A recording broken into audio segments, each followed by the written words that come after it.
In this movie, we're going to examine secondary color correction. What secondary color correction is simply being able to select one color and only modify that certain range of colors.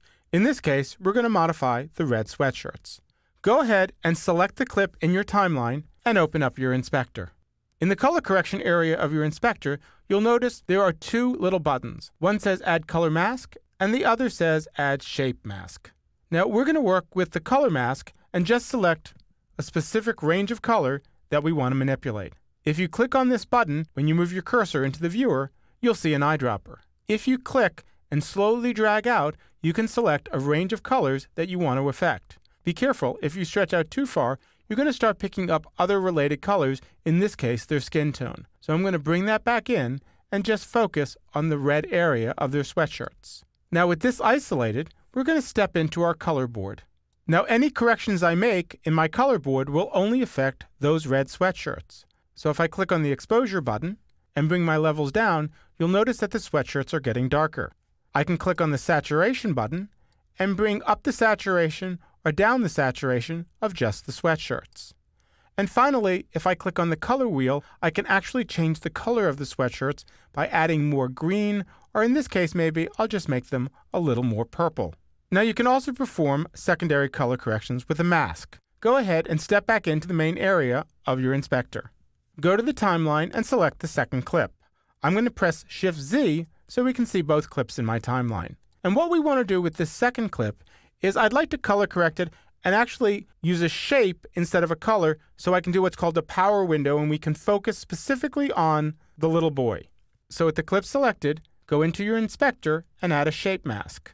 You'll see that it's a circle to start with, and I can move that around to focus my shape mask onto any area of my frame.